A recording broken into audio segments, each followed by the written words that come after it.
Good evening. The opinions and statements voiced by our guests do not necessarily reflect the opinions of this network. Enjoy the shows. You are listening to WBHM Digital Broadcasting, Birmingham, Alabama.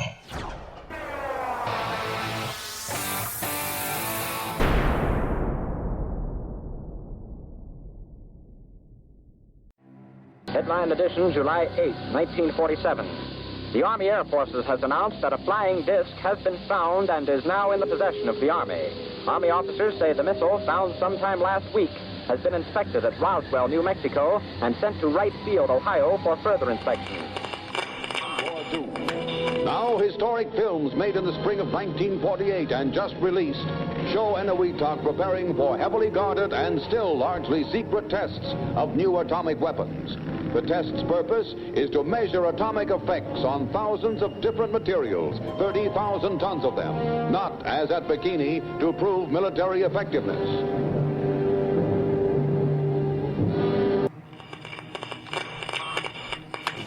San Francisco police say that 9 persons have been arrested in a narcotics raid on the headquarters of the Grateful Dead, a widely popular singing group.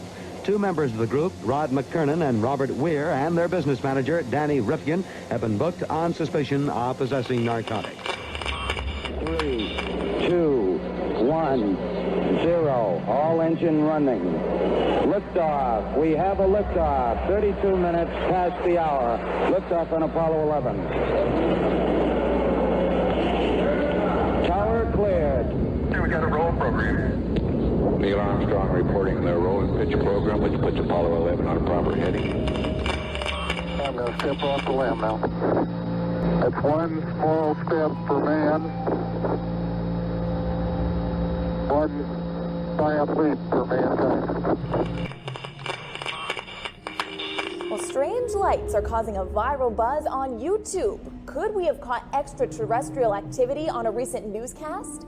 Brandon Arroyo investigates. As the newscast ended, the controversy began back on September 26th. What is that light shining in the back of the dark night sky?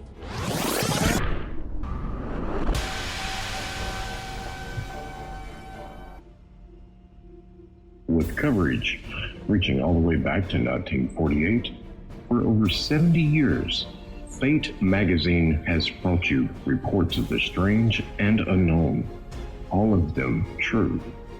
Now, Fate Magazine Radio is carrying on that tradition of setting the standard in paranormal talk radio as we report and discuss some of the most mysterious and perplexing phenomena imaginable in this strange world of ours. Now, here is your host of Fate Magazine Radio, Kat Hobson.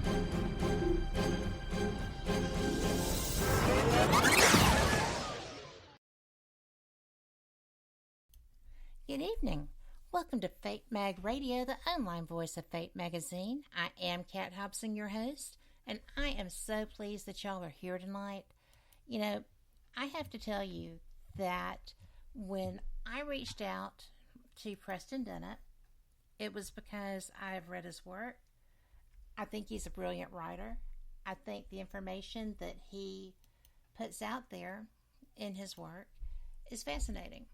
He has written so many books. He has written so many articles. He's been in Fate, so you know he's good.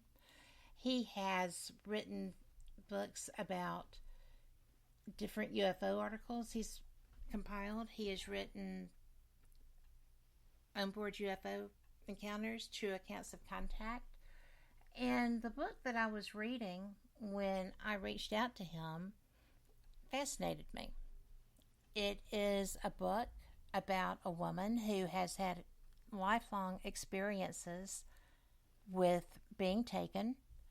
She is kind of special. When she decided that she was going to go without fear into this, she wasn't afraid. They asked later what she would like to do, what she would like to learn. They were already teaching her philosophy, science, mathematics, all kinds of things to develop her. and she said she wanted to learn to pilot the craft. And they said, all right. So, my guests are Preston Dennett and Dolly Safran.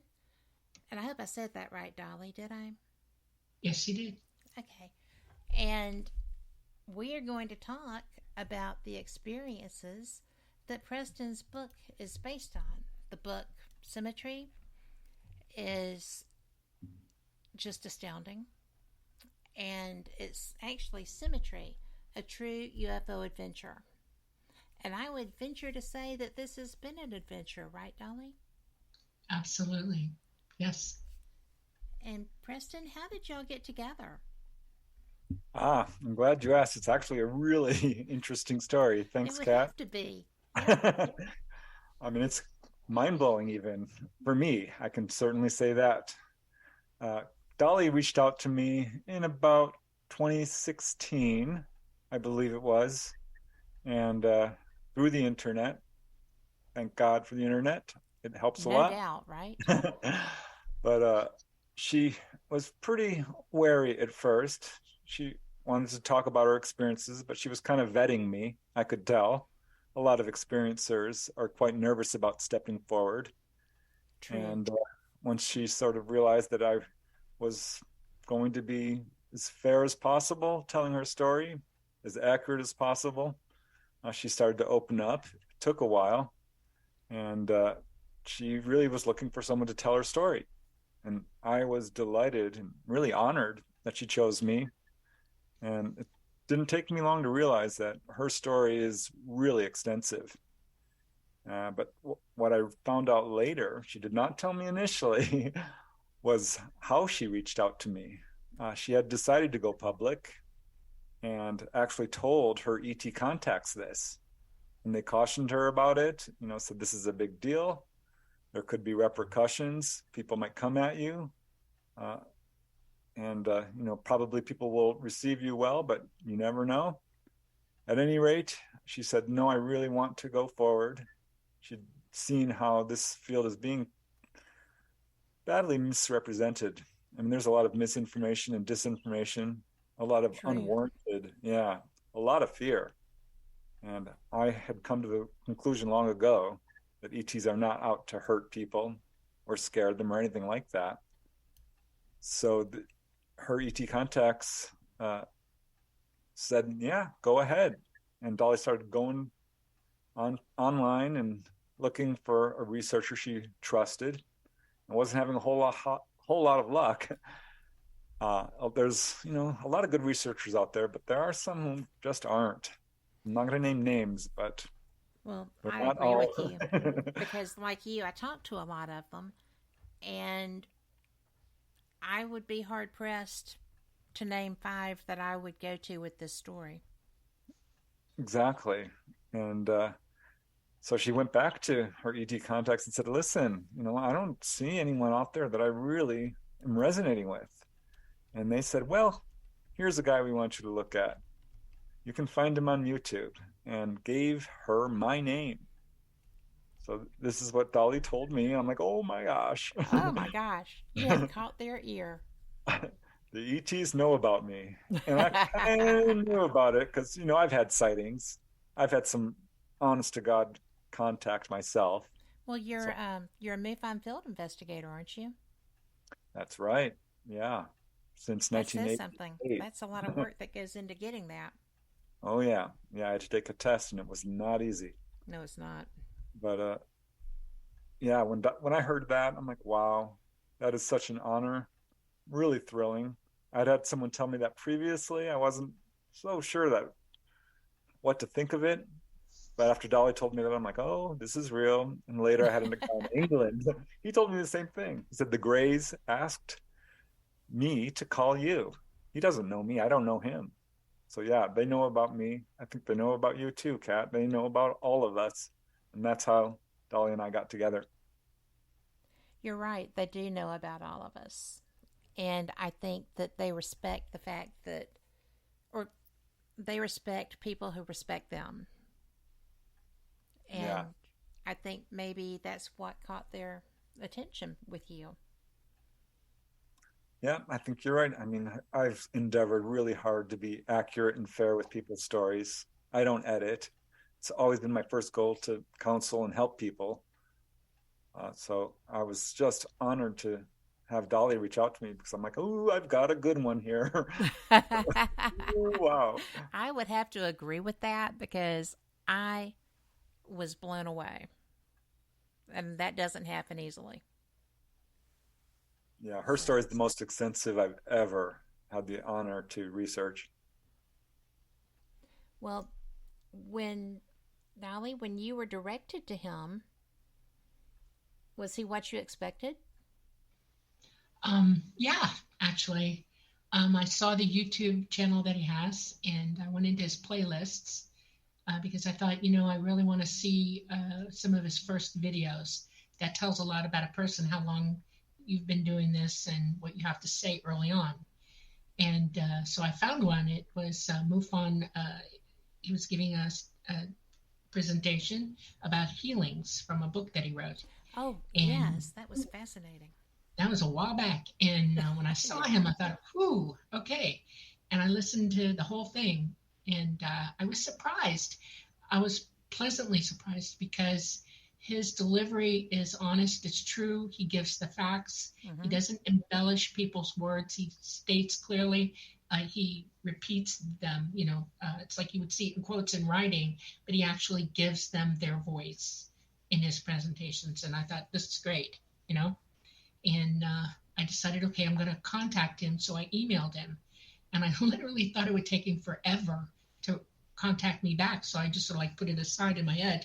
He contacted me within 24 hours. That shook me up. I was like, whoa, and we set up a day to talk, and he called me actually, and it went from there. And I got more and more comfortable with him right away. And he asked if he could record our conversations, and I said yes. And then one day it came to, I guess about a year later, maybe more, a couple years, he said, I'm writing this book and I'm going to put your story in it. I was like, okay. And I'm thinking, wow, oh my God. And he said, can I use your name or do you want an anonymous on there? He said, do you want to present yourself out in the public? And I said, you know what? Maybe I want to be anonymous. And then I changed my mind and I said, I'm doing this in my head. I'm doing this. I might as well be me. And I said, no, go ahead, use my name. And he did it. He put the book out and freaked me out. I was like, oh my God. And so you thought you were going to be part of a conglomerate of stories.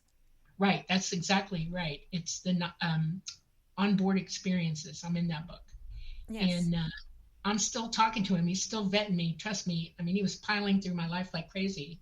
And he wanted all the information I could hand him, all the proof I could hand him, and it took a while because it's an extensive life that I've led. Yes. And then I get the day he called me up and said, look, I'm writing a book now about you. I was like, wow. And that shook me up a little bit. I thought he was just going to, it didn't dawn on me he would write a book. Okay, he's a writer. This is what he does. And I'm thinking, wait a minute, this is real. It's happening. And so he did. And we've just gone from there. It came out in May. He very politely gave me the opportunity to help name the book. I thought that was great. I already knew what I wanted. And he allowed me to help edit. And he gave me a copy of the book, before it was published. I thought that was cool. And I became in total realization that this is it. We're on board. This is a takeoff. I'm actually going to have to live up to what I plan to do, which is immense in scope. Trust me, I'm embarrassed. I'm used to being a recluse, and I'm not used to anybody. The attention is really hard for me, okay? And yes, I could see that. I'm walking it as gingerly as I can. I have my days, and I just want to tell everybody the truth, what they want us to know. It's not my story, really, honestly. It's theirs, okay? I'm just part of living in it. And their message is immense, and I'm really passionately aware of that, and I want all humanity to hear it, and they need to know the truth. Well, we do, because, and Preston, I know you'll attest to this from work that you've done in the field, that people are terrified. It is something that is the unknown for the majority of people. If you are not already experiencing, it's really scary. And right. I know, Preston, that you have to have talked to people that felt they did not have the positivity in their experiences that Dolly has had. And when you first heard that this was a woman who, from childhood on, was having personal relationships with the people that she was working with, and that it was a working relationship, how did you wrap your mind around that? Oh, I was delighted because I vet the witnesses I talk to, and Dolly has a lot of evidence to support her story. She's got photographic evidence, video evidence, corroborating witnesses. I eventually did take a look at some of her medical records, which she, obligingly showed me. But it was clear to me, even well before that her story was genuine. Because when I talk to someone, I've been doing this for a while, 35 plus years, and you can tell pretty soon whether a person is being genuine or not. And Dolly fit the pattern. She was very wary at first. Often people who have onboard experiences in particular will say something like, listen, I don't talk about this publicly. I haven't told my spouse. I have no history of mental disease. I've got a good job. I'm educated, and all of these things. And then they start telling their story. And while there's a lot of information out in the media right now about what it's like on board a UFO and what the ETs look like and how they behave, I think as a researcher, you have a little bit of an inside scoop. And Dolly started describing little details that I don't think most people know about these sort of things. And when someone gets really emotional, it is not uncommon that people will start weeping, whether it's from a very poignant incident or something that quite scared them or something along these lines, or excited them. Dolly was very emotional at times. Some of her stories, really touching. She had me weeping, no kidding. So it became clear to me that this was the real deal. And I had a lot of questions about the UFO phenomena myself, because contactees will describe all this stuff, but a lot of them I've talked to do have a lot of fear. Yes. Like you said. And I think that is the real problem here. Some people are just so darn scared, they label this as negative. And I ask them, what actually happened to you? And the worst I hear, honestly, Kat, is people being on board a craft and they're being physically examined. And this is real tough for people, especially initially. And Dolly can talk about this because, boy, she's seen it firsthand when she's on board and people are being pulled on board. So there's a lot of fear surrounding this. But as I spoke with Dolly, she described how the craft themselves are living beings. I'm like, yes, I've had people describe this. Let's dive deep into that. And we did. And she described all kinds of things like that. Like the different types of grays. Are some AI? Why are they emotional or not? And just little details like this. I found that part fascinating too. Yeah. So Dolly was able to fill in a lot of the blanks for me and confirm a lot of the stuff I kind of already knew. I would say 80% of her story is stuff I've heard before, but it was very piecemeal, very much through the lens of fear. So it was a breath of fresh air. And I still learn new stuff each time we do a show like this. That's how deep her story is. Well, but you know what? That just makes it more fun, right? I mean, exactly. I love learning, and especially when I'm learning from someone who has experiences I'm not aware of having. So to me, it's just like, yes, let's cover this. But we're going to get back to talking more about the onboard experiences. We're going to go ahead and take our first break. If you are listening and you are not in our chat room, please join us. It's a great way to get your questions answered, and there are other chatters who will be more than happy to welcome you. So we'll be right back. Y'all come back too.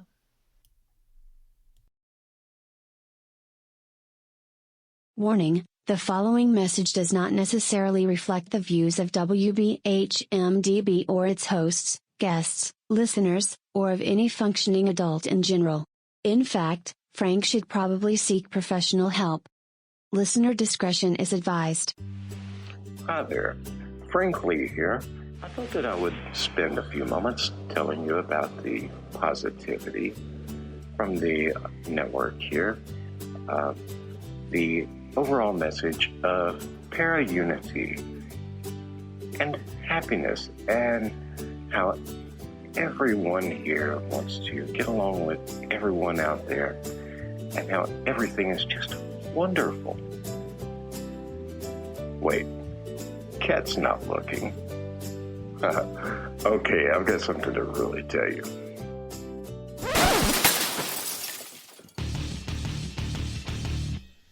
Okay, so I'm going to tell you what's really going on. Honestly, all that being nice and positive crap was kind of hurting my soul, as dark as it is. So, what's really happening? Well, you see it all the time.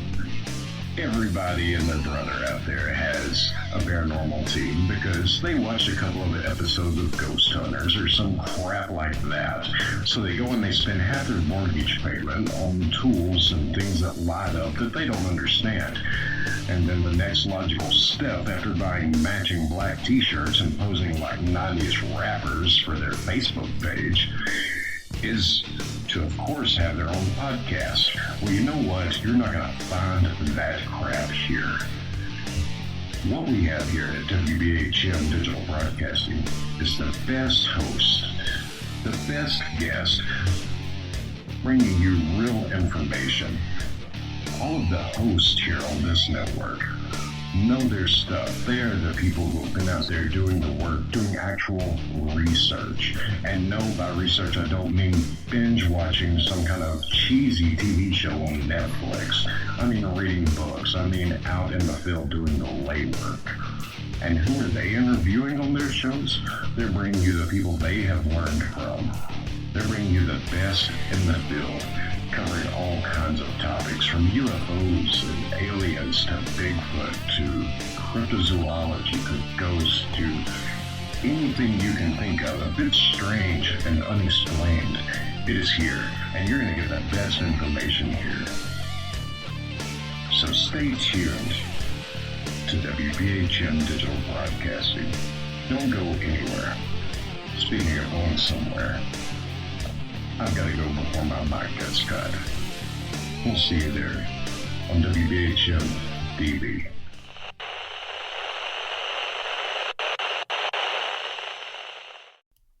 Welcome back to Fate Mag Radio. I'm Kat Hobson, your host, and I am so glad that you are here because this show is just fantastic. I am already having a good time.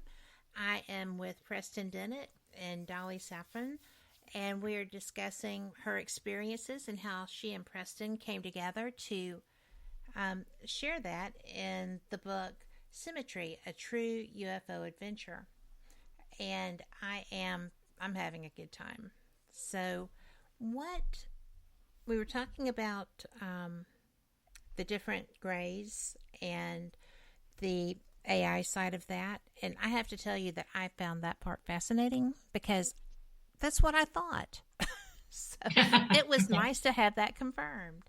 But, it's, we have a comment in chat, and this is actually interesting because I was in Scotland in July, and our chatter said it, and I took a photo of her, and there was a craft above her. It was nighttime, and it was in a not very populated area, and it was a pretty big craft. But she says it was very disconcerting to me, to see the picture. It looked like several craft in the sky near her, and she was still wondering if they were sizing her up. they don't really size you up, do they?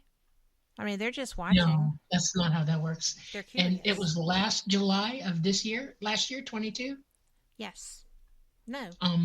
Yes. I'm sorry. Okay. Yes. July 2022. Mm-hmm. That more than likely was a government craft. Really? ET is not with us right now. They can't fly here. It's too dangerous. Our magnetosphere is going down, and it's too chancy for them. That's why they crash. And it was getting worse and worse and worse. And the decision was made that this is it. We pull out, and they did. And it's been about a year and a half, 2 years when that decision happened. And the last of them left about 9 months ago. And it wasn't in Europe, it was here that they were leaving. And so the only thing that you'll see here of them are drones. And they have a few sentinels in our solar system that are watching things as they occur, because our system's going through some big changes right now. And so no, they are not here. But the governments of the world, the cabal, the black, yes. Black guys, people. Yes, have developed back engineered technologies. It's not up to their speed. It's a mock-up of what they can do, and they're practicing with them now, and they're going to present a false flag soon. They want you to believe that ETs are bad, that national securities around the world are going to be at risk, and that they're going to come after us. That's what they're going to make you believe, want you to believe. Well, that will be an excellent way to first a pandemic, which was real enough, sadly, and then, a common enemy. Well, strategy. And well, we're not, they're never going to disclose to you the truth of what they know and know what's going on with our planet and our solar system. And so they have to have you round upable, or they're going to deal with humanity the way they feel they should. And it's really sad to me. So, well, and it is the reason really that knowing the truth is so important, everybody on this planet has autonomy and they deserve to know the truth. They also deserve to make up their own mind about how they're going to respond to everything that's going on. And they can't do that if they don't know the truth. Well, is it okay if I move ahead a little bit? Sure. We'll come back to how go you ahead. started. That's a big subject, correct? Go ahead. When the book is starting, and I was getting a little bit into it, and I understand cataclysmic happenings, okay? Mm-hmm. And I understand, although I was pleasantly surprised that they were planning an airlift. So, right. They are. And you're a part of that. Yes. So, how aware are world governments of that? And we have a question in chat from John who says, when do the ET state that a false flag operation will occur? Do they have an idea? Are they aware? It has been in the works for at least the last 50 years that I know of. I've been aware of it for that long. And they are autonomous beings as well as we are, and they do not believe in solving all our problems for us. Right. And yes, our governments on this planet are more than aware. They know exactly what's happening in every arena. And they have plans. They've been developing these plans for some time, and they've implemented them. They're actually in stage now. The beginning of what they plan to do is actually occurring right now. And it's like this. We're their children. We're all grown up. We should be smart enough to not have this happening to us, and yet it is.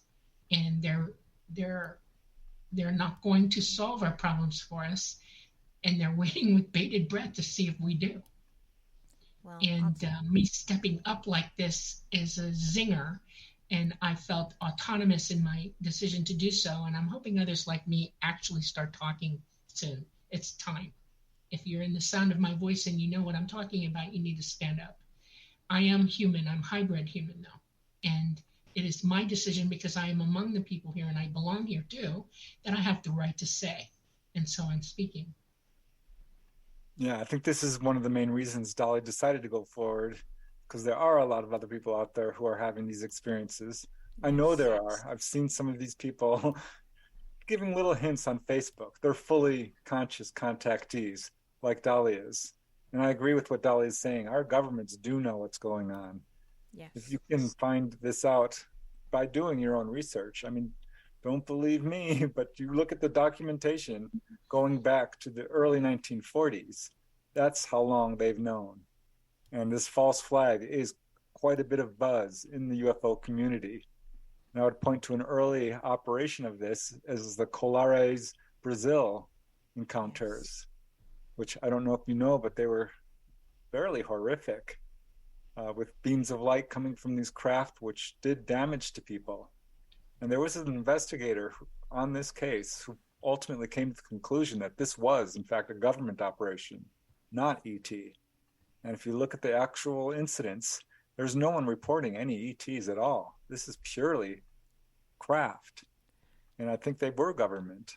Yes. So this is what we have to be aware of. A lot of stuff flying is not necessarily ET, particularly as Dolly says now. Well, you know, that's really actually pretty sad, because I have had craft that when I'm out for meteor showers, they like to watch them too. And they come and they park over my house. Yes. So, yeah, they stop in a constellation. I have two. One comes from one side of the mountain, one comes from the other, and they just sit there, and they're there until I go in. So I've never been, bothered, because I love the meteor showers, and it's usually the Leonids. But it's just one of those things that I hate that they're not going to be coming, because I really enjoyed that just camaraderie. It felt like camaraderie. It is. You know. It is. It is dangerous. The last time I flew, I had a lot of problems staying aloft. We surf the magnetic field lines of this planet, right. The magnetosphere exerts on us, and they'll suddenly disappear. They'll drop off, or they'll swing right or left or up or down, and that can cause us to crash. And unless you've got really good reflexes and you've experienced pilot enough to avoid it, and the only way to avoid it really is to take off. I mean, go straight up. That's the only way to get away from it, and you have to power up to do that, and that puts you in view of everybody when you do it. It's a very big deal, and it's dangerous, because if there's anybody within 500 feet underneath me and I do a full power up, I can hurt you. And if I'm over a neighborhood or an area where there are a lot of people, that's a dangerous thing. They would rather crash than hurt anybody, and that's exactly what's occurred. And the magnetosphere going down like it has become so hard to navigate now that they had to walk away from it. And they will stay out now until that subsides, which leaves us at a slight disadvantage, because A, they're not helping us overcome gamma radiation. That's their number one priority with us for the last 80 years. They're holding our DNA up because we're taking heavy loads of gamma, and it is messing with our DNA. There's been, if you ever wondered why so much cancer now, why so many immune disorders, why so many birth defects, why so many, how come all these horrible, horrific things are happening to our bodies? And it's because of a gamma load that you're not used to, and it matches with your DNA, and it degrades your ability to fight that stuff off. And they help people by holding your DNA up there, keeping us aloft physically so that we can make it through this time period.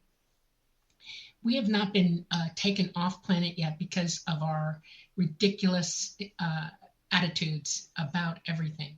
We're violent. We don't tell the truth. We're not using our abilities. We're polluting our planet. We're playing with nuclear devices, and we're letting governments rule us as slaves. And they find that that's not a good reason to pick us up right now, okay?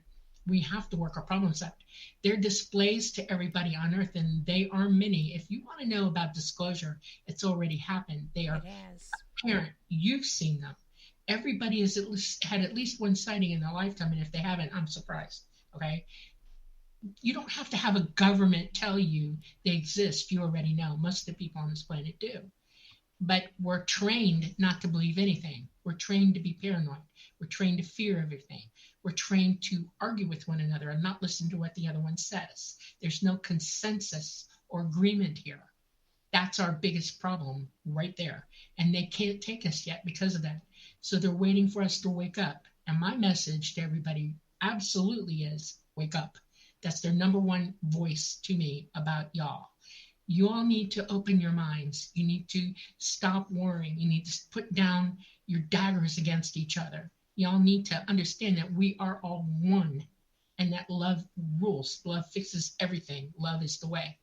We need to take control and mature up to the point that we care about one another, to the point that we love abounds all over the whole planet at the same time. We'd have already gone with them had that occurred. They're waiting for it. And that's the message. Wake up. You know, they cannot do it for us. You cannot train somebody to do something like this. You have to evolve yourselves. Yeah, I talked to a couple in Sedona, Arizona, real quick, who said we weren't abducted. Dolly won't use that word, by the way. I know. It's a government word, and it was taught to y'all on purpose. Okay, go ahead.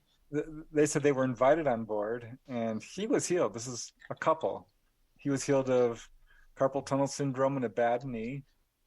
They're really good people. They do alternative healing in their community and salsa work. This is something I see with a lot of contactees. But at any rate, she, he's being healed, and she's asked them. These were sort of hybrid gray humans. They looked largely human, but had dark eyes and pale skin and hairless heads. And she's like, why don't you just come down and help everybody? And I said, we can't. We cannot do that. We are helping those who help others. We guide. We help to the extent that we can. But it is up to you to solve your own problems. So when Dolly started saying these things, I'm like, yeah, I've heard this many times. They will intervene. They do help. They do heal. I wrote a book, The Healing Power of UFOs, covers 300 cases. Great book, by the way. Oh, thank you.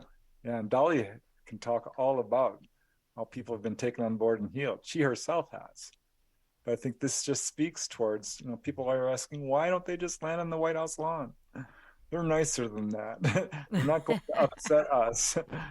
They want us to take the step forward and meet them halfway. But really, it is up to us to do the right thing, to solve our problems. Well, what about the people that are working to do that? It's a tough gig, because there's so much due to the part of society that seems to be being emphasized now. It's very difficult to bring positivity on a scale that's going to be world altering. I mean, it's a one person at a time thing. I mean, I actually have a Facebook page that's just positivity to change the world, and people just, pray, meditate, do what matters to them at any time on a Wednesday. And you can up the game with that. How do you do that? By not letting negativity into your own life and shunning it. Turn off the TV. Stop listening to what people tell you have to do for them in the government. Stop being a slave to ownership from them. Everything in your life has a bill, a tax, a law attached to it, everything. You can live in a society where that's occurring, but you don't have to be a willing participant. Turn it off. Stop listening to it. Stop playing games that are war. Stop thinking about getting mad at somebody because they're a little bit different from you. Stop that. In your lifetime, every single human being on this planet has had those thoughts, one after the other, sometimes with some of them. And you have to stop. You have to get off the slave train. You have to stop thinking yourself negatively all the time. It produces a wave of consciousness that goes out from you and hits others around you. And it helps them to turn also away from it. You can be positive on Facebook all you want, but that's a governed entity right there. Facebook actually monitors everything you say and do, and will take you out of the mix. That you are subject to their role play, not yours. So it's your neighbors that you need to play up to. In other words, in your own area where you live, if everybody sat in their home and thought, okay, 25 miles around me, there's all these people. And if you started walking out in positivity to your own neighbors, to your own friends, to your own family, that's how you do it. They're the ones that matter in around you. It's you're the atom and you're sending out a positive charge. You can't go over the airwaves through an entity that wants to shut you down and is constantly not letting your voice be heard. And you let your voice be heard in real time, in existence where you're at. And that's how you do it. You meditate every day. You start cleaning up yourself. Drink better water.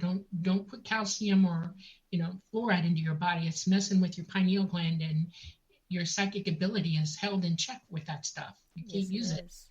Okay? You can start cleaning up around yourself. And when you see a neighbor who needs help, walk to your neighbor's house and say, hey, I'm here to help you today. Let's go. And do what you need to do to help them. And your positivity will push its energy out to others around you, and they'll see you being positive, and it'll help guide and guide them.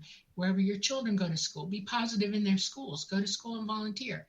Do whatever it takes, but don't turn your TV on anymore. It's a monster in your house. Stop it. When you go to bed at night, turn your phone off, put it in the drawer, or turn off your entire Wi-Fi system. Do not let that speak to you, because it can psychically now. They have that ability with negative thoughts, ideas, and they push agendas on you. See what I'm saying? That's interesting. Each individual person has to make the decision themselves to go out in their area, and it's like hitting the pond with the rock. The waves go out, right? And they touch one another. You can't do it by airwaves, but by God, you can do it 25 miles around you. Okay? And if all of us did it at the same time, the whole world would change at once. And I guarantee you, ET might charge in like the light brigade and open the doors and say, get on now and go, because they've seen us turn. Okay? That's how that works.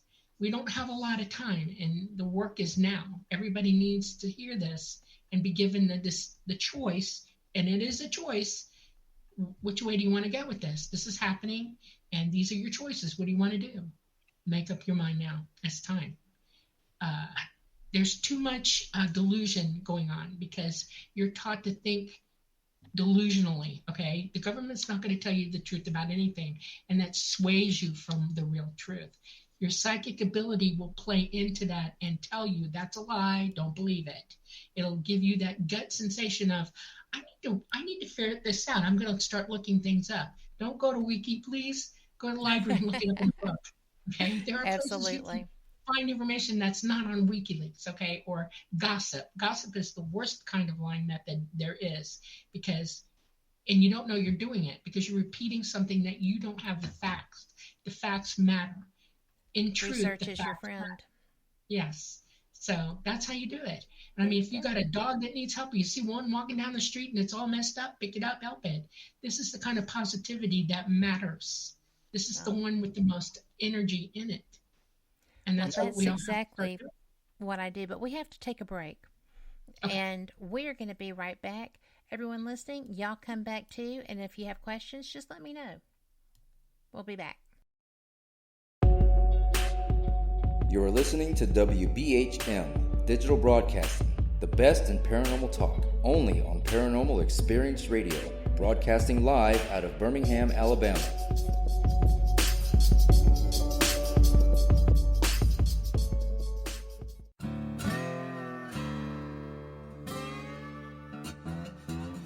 Oh, come on. I'm Southern, but...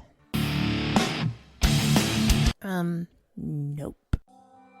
That'll do. Hello, I am Kat Hobson, host of Paranormal Experience here on WBHM Digital Broadcasting out of Birmingham, Alabama. I enjoy having guests from all areas of the paranormal, from ghosts to ufology to cryptids and beyond. You'll find some of the best researchers in their fields bringing you some great information. Join me on Wednesday nights from 8 to 10 p. Eastern here on WBHM Digital Broadcasting. Since 1948, Fate magazine has brought you reports of the strange and unknown, all of them true. Fate Radio is carrying on that tradition, bringing you the unusual, macabre, strange, and bizarre. Join host Kat Hobson Sunday nights from 8 to 10 p.m. Eastern on WBHM Digital Broadcasting.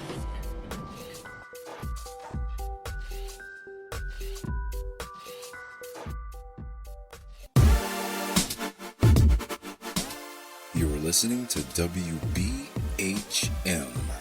Digital Broadcasting, the best in paranormal talk, only on Paranormal Experienced Radio, broadcasting live out of Birmingham, Alabama.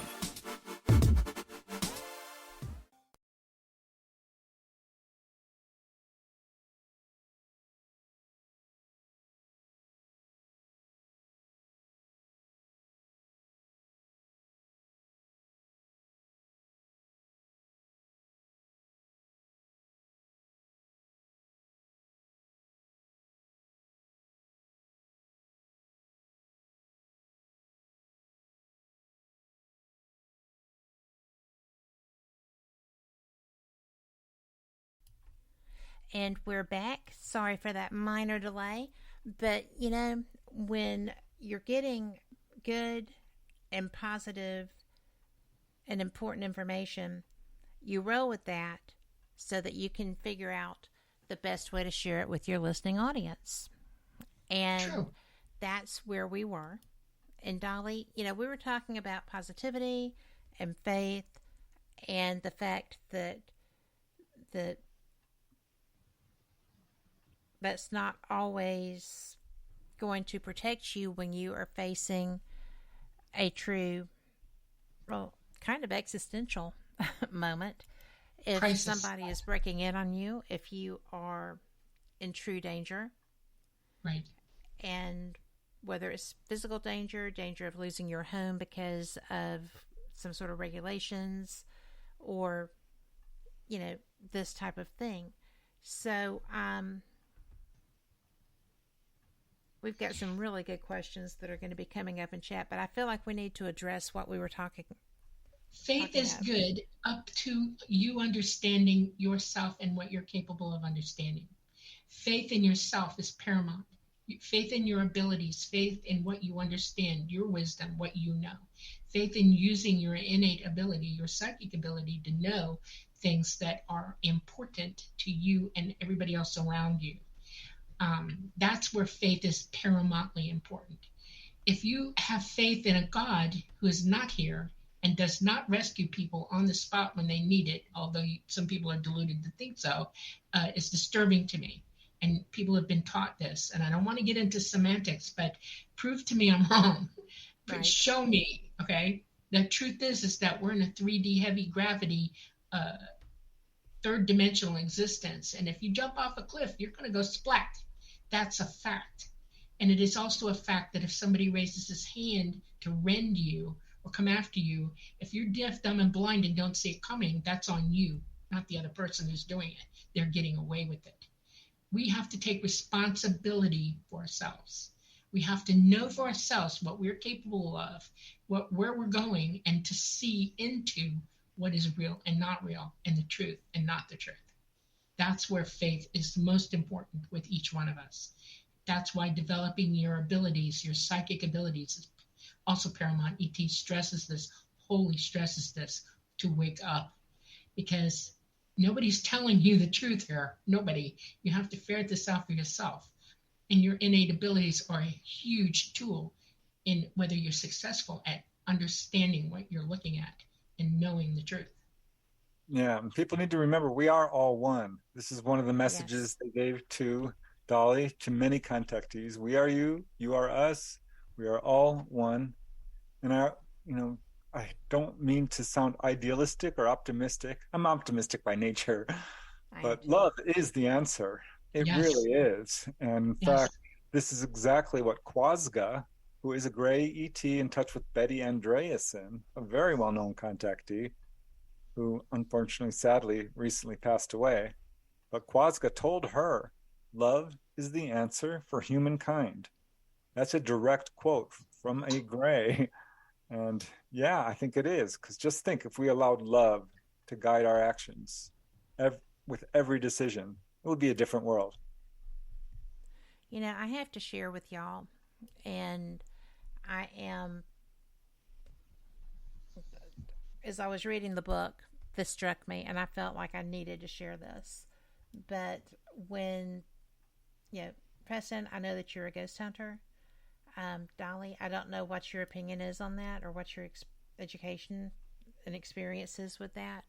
Because I'm wide open psychic, I see people all the time, right? Whether they're here or not. Yeah. Well, I lost a child in our family, and someone that cared very much for him came to his mother and said, he said to tell y'all, start living. Love is real. Correct. And so she had bracelets and things of that nature made from that. But as I was reading, it came to me that this is the exact same message. And, yes. And it is a big deal. I'm going to read to you something in the book. Yes. It's at the very beginning of the book, and I want to reiterate it here. This was dictated to me by Talata. He has the craft that I employ and pilot with. He is a fifth dimensional non-corporeal being. He has been on Earth. He has lived for eons and eons and eons, untold millions of years. He is quite eloquent in his demeanor, and he wanted this stated in the book. This is his 2 cents, so to speak. He said, be strong in love. Love is what carries through. Love is what heals. Love is the strength of life. Love has no limit. Therefore, let love become who you are. Let love evolve to its fruition. Let the light that is love burn bright. Let its wisdom guide you higher to higher understanding. Let its power move you to teach its power to others. Love. Be strong in love. This is from an ET that indwells a craft so that they can get here. And his absolute mission is to spread love across the universe. That's his deal. And we should heed that. It's important. You'll evolve overnight if you just follow those many words. Well, and it's not like it's difficult. No, it's not. It's a natural human thing. And I guess if it's something that he is putting out to the world, it's not just a human thing. It's a universal thing.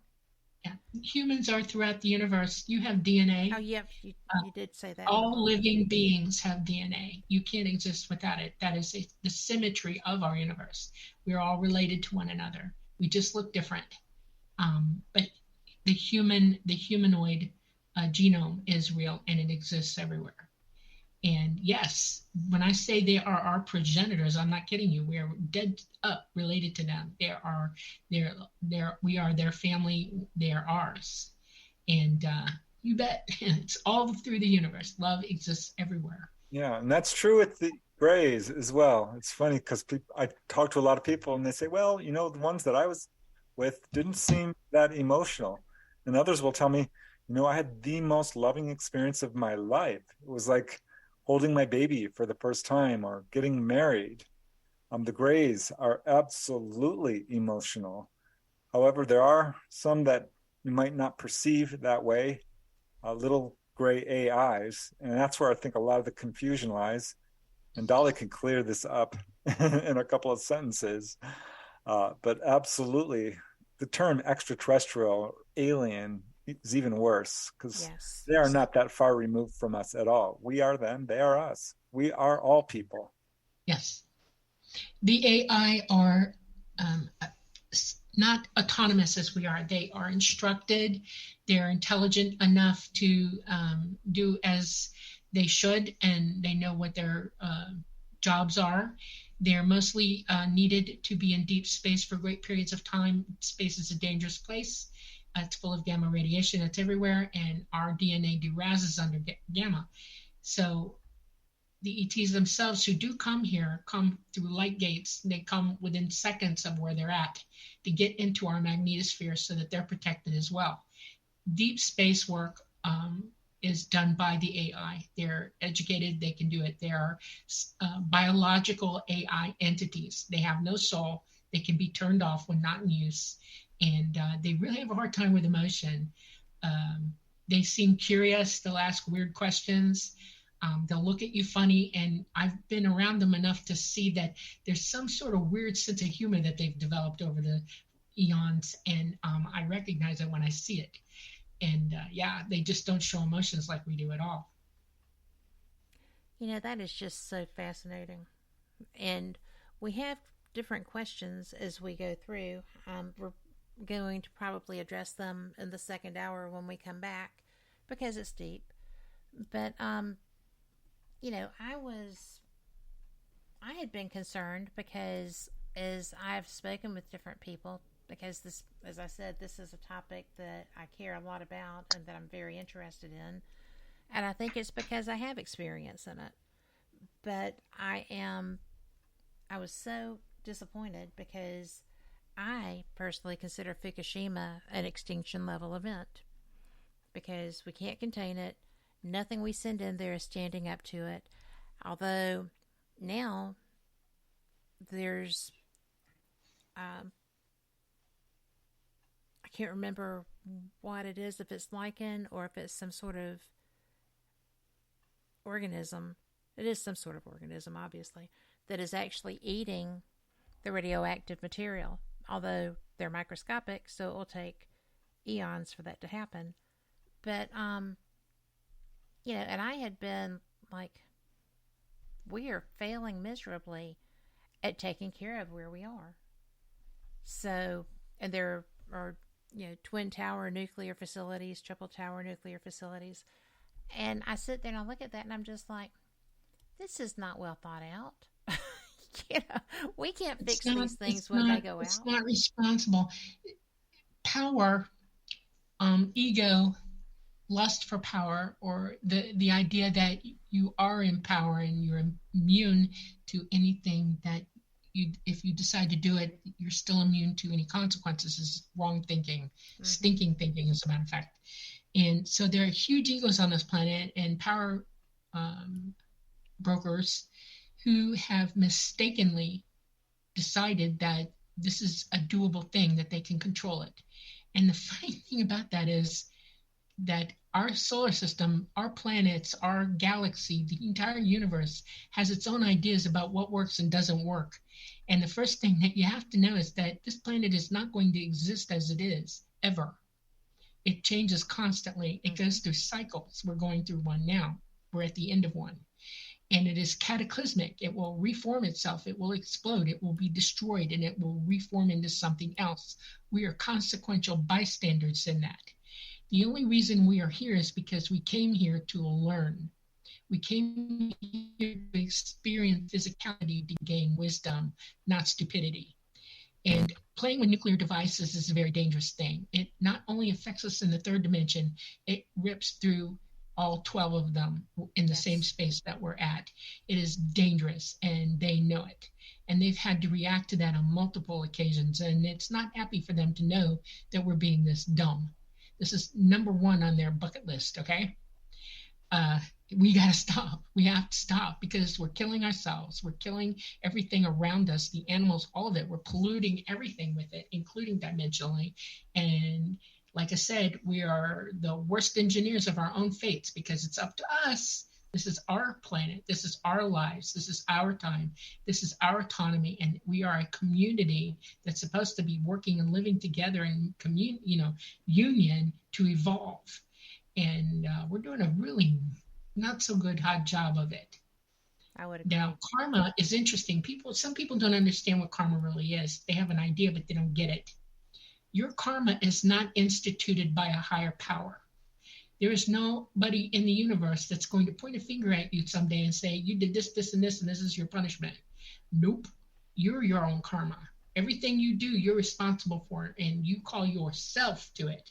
You're a higher being, you're a consciousness, and you live in source. And if you come here to make a mistake, you've made the mistake. Did you learn from it? Nope, go back, try again. That's what this is about. This is the proving ground of wisdom here. And there are other planets just like this one in the universe where that's going on. And you've probably lived on a few of them already because you're an eternal being. When you wake up, that sort of drives itself home to you. But if you're not listening, if you're not empathic, if you're like a narcissist personality, you act like you have no soul, or you just don't care, you're going to wreak havoc on yourself that you don't even realize you're doing. And it's your fault, and you know it, and that you will call yourself to account for it. I guarantee it. There is nobody but you who's going to do this to yourself, and it's a long road to walk out of it. That's what people need to realize. You're not getting away with anything because you're the one who's doing it, and you know it. Your higher consciousness is trying to tell you stop. But if you're not connected psychically to your consciousness, you're not going to hear it. And that's why people act like they're dead souls, because there's no contact to their higher consciousness. That's why it's important to wake up. This is reason number 2 for that. It's expressed. And you're taking a lot of people with you when you do things like build nuclear reactors or nuclear bombs, or test them out in deserts or on islands where you destroy an entire population of birds. Yep. I mean, it's not funny. And our planet's already going through the throes and pains of a disaster now, where naturally the cosmos is doing its job as it is. And you're right in the middle of it. So you've got it coming and going right here, right now. You know, we have what's happening around us, our planet, our solar system, in the cosmos, and then we have what we're doing. It's like a double-edged sword. It's and you've got a choice to make. You can either exit strategy in that you die and you move on, and you know your consciousness, so you're going to live again, and you just exit stage right, or you can do something to help the situation evolve, master yourself, become wise, and take another route. That's what we're facing. That's what everybody's facing. And this is the truth of it. And I hope that we all get on board with it. I mean, it'd be great if we had politicians or people in government or a consensus going between them and us, where we all decide to delete every gun ever, every nuclear bomb ever, every nuclear plant ever, and learn how to live sustainably as we should, and work with what we've got, or take ourselves out. It's a big deal. That's about the only 2 options. Yes, it is. But we have to go and take our top of the hour break. And everyone, we will be back. I hope that y'all will be here too, because I know y'all are loving this. We'll see you on the flip side. Enjoy. Live from NPR News in Washington, I'm Jack Speer. Airports are still playing catch-up today after an early morning system meltdown at the FAA caused the nation's aviation system to come to a halt. Member station WABE Jim Burris reports even hours after the NOTAM system went back online, delays still lingered at the world's busiest airport. About half of the day's scheduled flights in and out of Atlanta's Hartsfield-Jackson were delayed or canceled as of Wednesday afternoon. Earlier in the day, the FAA had ordered a 2-hour halt to all domestic takeoffs after a critical safety system used to communicate with pilots failed.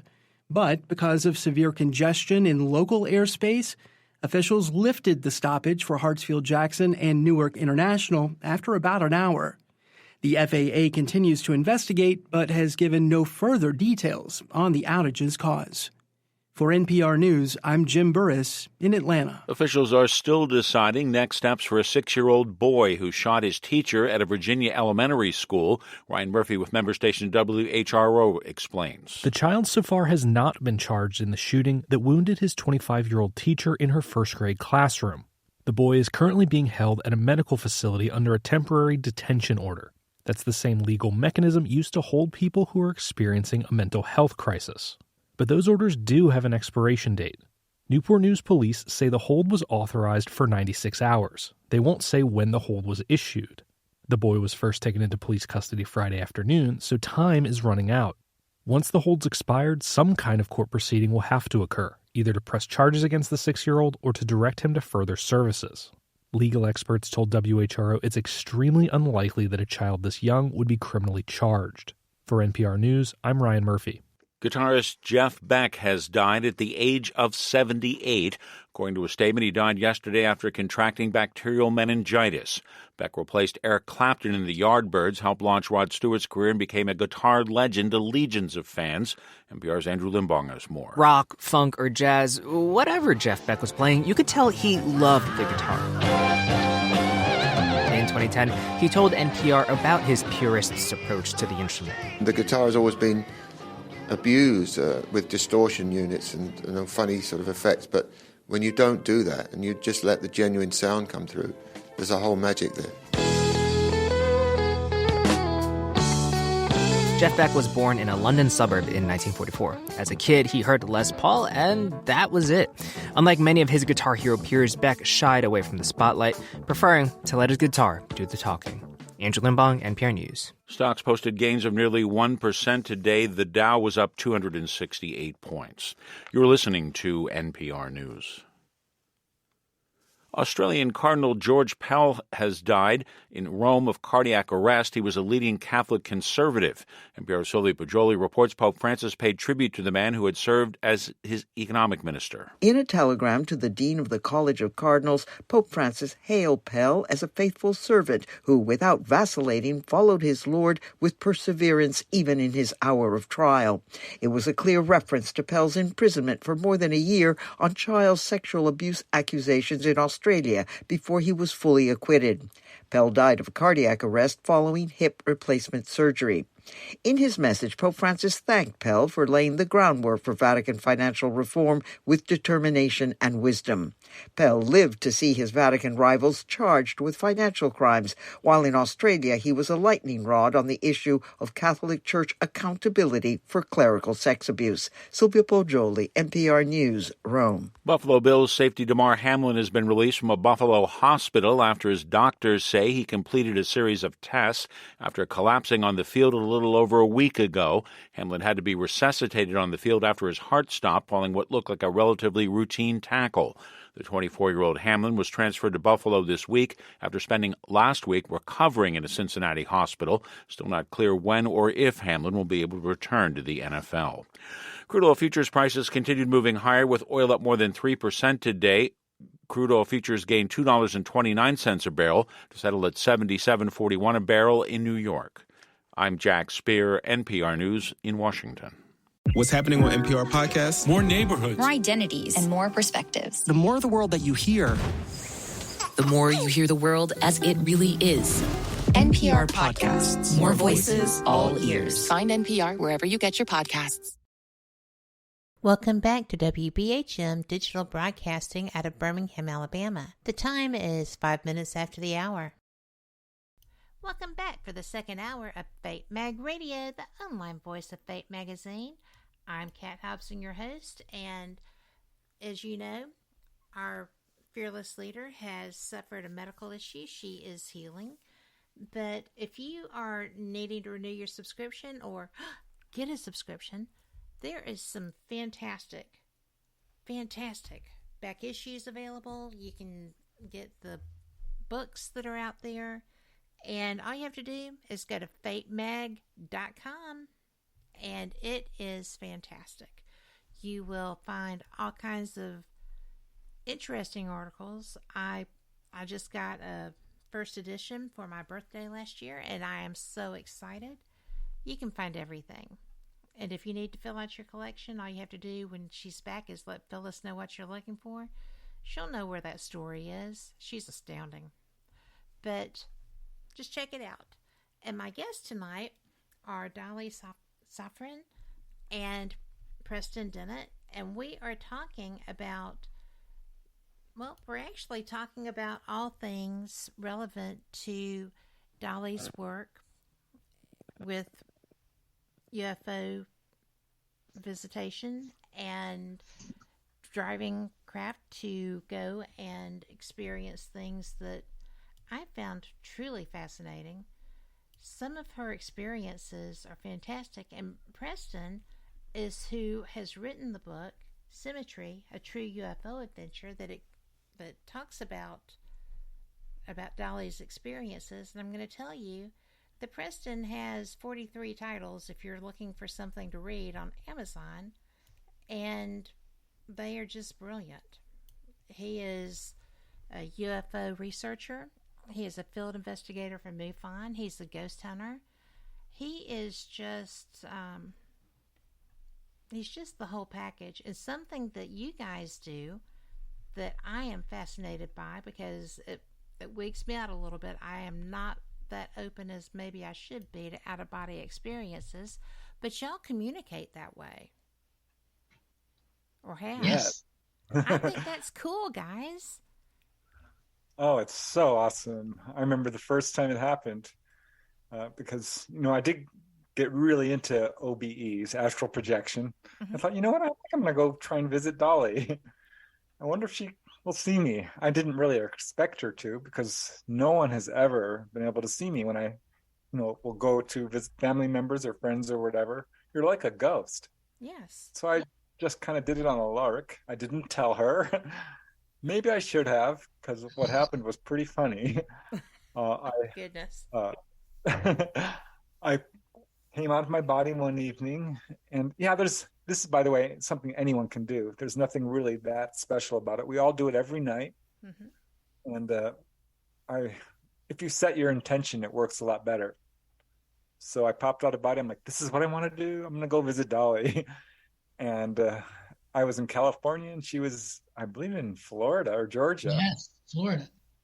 Florida, yeah. And so if you've done this, you know what it's like. Suddenly you can just traverse very long distances in the blink of an eye.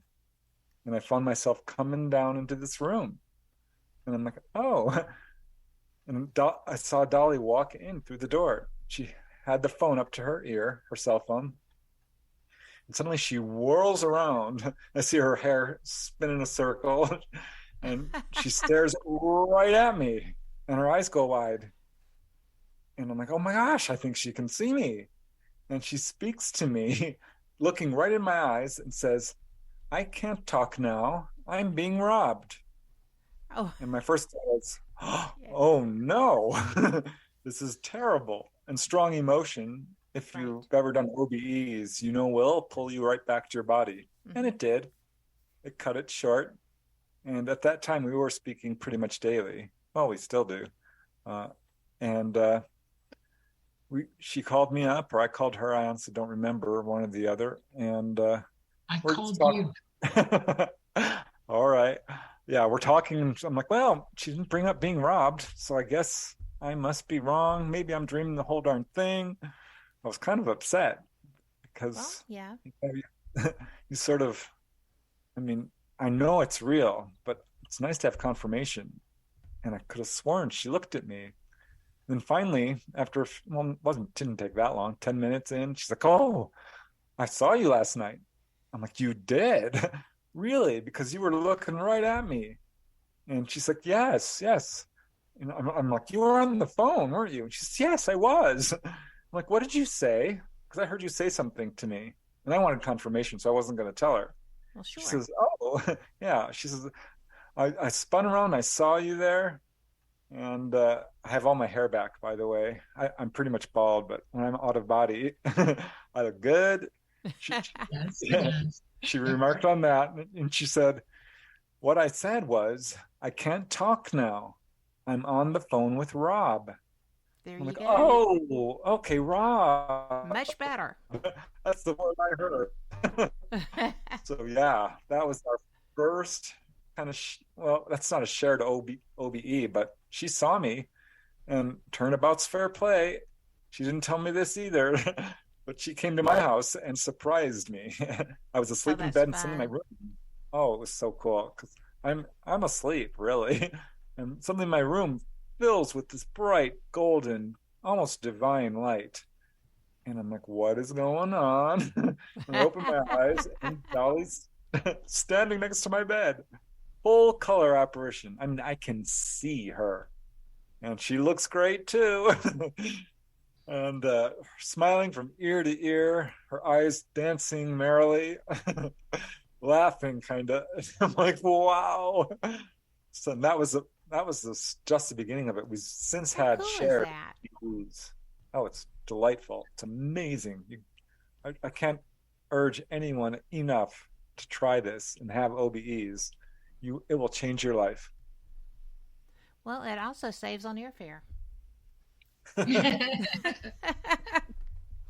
Well, yeah, it does. No doubt. Because you get to see each other, you get to experience things, and I have a friend who right now is having an experience that has surprised him. He is seeing things in a location that he loves, and it's like real time. And that's not something that has ever happened before. And it's so funny because the conversation will be like, well, I just walked in and then I saw this and this was the price and then I saw this person and and I'm like, cool. That's a really neat thing to be happening. And it's like, well, it's never happened before. I said, well, but it is now. It's all good. He's consciously remembering his OBs. Yeah. Yeah. You're capable of many things on different levels. You can, when you sleep, you are in OBE. Your consciousness doesn't need to lay there while you sleep, and it will take off and do things. And your brain, your physical mind, perceives it as a dream. You're dreaming. Some dreams are your brain actually trying to figure things out, but most of it is you remembering OBE. But you see it as a dream. When you start to use your abilities and walk out a deliberate walkout, you are fully conscious at that point, and you will experience it in real time as it is. And then there's a type of external walkabout. It's called remote viewing, where you throw your consciousness out while you're awake and send it to places to look at things and view it or experience it from a looking glass. In other words, your consciousness has gone out and you're in the room. I've done this so many times I don't realize what I appear as, and they've got me on film. I have a CE5 group, and I was so far away from them a few times that I just remote viewed the CE5 that night. And one of them called me up and said, "Look, are you a blue orb? We got pictures of this blue orb, and you keep talking like I tell them what I see when I'm there, and I'm dead on, okay, because I'm there." And he said, "But where were you standing?" And I tell him, and he said, "Well, I got a picture of you standing in the kitchen doing this, or you're in front of the fireplace. It's everywhere you said you've been." And I talked to my contact, Mama. She's really educated and understands this stuff. And she said, "You're a blue orb?" And I said, "Yeah." And she said, "Well, that makes sense." And I said, "Why?" And she said, "Well, because I am too." And she said, "It might be just the amount of energy that I produces me out as a blue orb, but that's my consciousness moving around." Some ghosts come in as white orbs and they move around. People do see orbs, ghostly orbs. But I didn't realize that when you remote out, you're actually going out in a ghostly kind of way, and people can see your consciousness as an orb. And I was like, "Oh, that's so cool." I didn't even know it until then. That is cool. That brought me all kinds of really cool information. I was like, "Well, tell me more. Explain this to me." I remote consciousness with Colada on craft to fly. We fly psychically, okay? And it's a real cool event when it happens. And I knew I could do it with him, but I just thought it was something they did. It was their...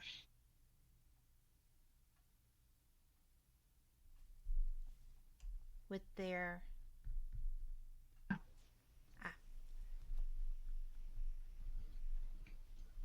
Preston. Yeah. I love doing it. I can't, like I said, it's changed my life. It's something I do regularly. Well, we all do. It's as safe as sleeping, by the way. I've got all the literature on this. In fact, I've got some 20 plus cases of people who've been physically healed as a result of an out-of-body experience. Really? Of everything from, colds and flus, minor conditions, cuts, but sarcoidosis, a chronic liver disease. Yes, muscular dystrophy happened to Albert Taylor. Robert Monroe, very famous for doing astral travel, had a healing. So this is actually quite common. And the things you can do, oh my goodness. You can visit your deceased loved ones, visit your spirit guides, go to healing temples, learn about past lives, do psychic development classes. There's all kinds of things you can do. Visit anywhere on Earth or beyond, right? Yeah, go to the moon. Robert Monroe talked about that. I'm like, hey, if he can do it, so can I. And I did. It is so fun. Well, I have always been a little afraid of it. And just putting it out there, I know better, but it freaks my brain. And it's something that I have decided is my new project, that I am going to overcome that fear and just start experiencing it. Because when I was reading about y'all, doing that and interacting, and I was like, well, I'd like that. I think that would be great. And so it's just one of those things that is my New Year's thing to kick in. So I thought that I would try it this weekend. I don't know why I decided for the weekend, but it just seemed like having a good starting point. Do you meditate every day? I try to. I have not, for the last 2 days, done it for as long as I'm supposed to. And it's not a have to, it's what I set for myself. But okay. Meditation is a very fine way to begin. You need to be comfortable with your meditation. You need to be comfortable with relaxing your body. Yes. And you can do that through meditation, and it needs to become rote to you. In other words, the first part of out of body is letting go of your body and relaxing it, and knowing that you're safe to do so. And meditation helps you get to that point. So you might do some guiding yourself meditations for every day, twice a day, and all you need really is 5 minutes. You're just going to go through this series of relaxing your body until you're completely calm and relaxed, and then that meditation is done. You've made that, and then do it every day, twice a day, for about a week, and then you need to set the intention for meditation. Like read Preston's book because he teaches this. Yes. Okay, and because there's a bunch of steps. Because all you're going to do is frustrate yourself and then turn away from it. Don't do that. Be ready for it to happen and understand what's happening. And it's good to understand it before you begin it. So that's what I am working on. I don't want to get in a position where I'm uncomfortable. I like meditation.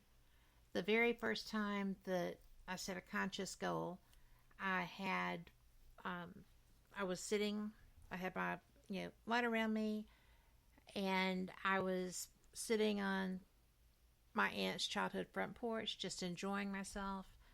And this very tall man that had a fedora came in and just sat on the other end of the swing.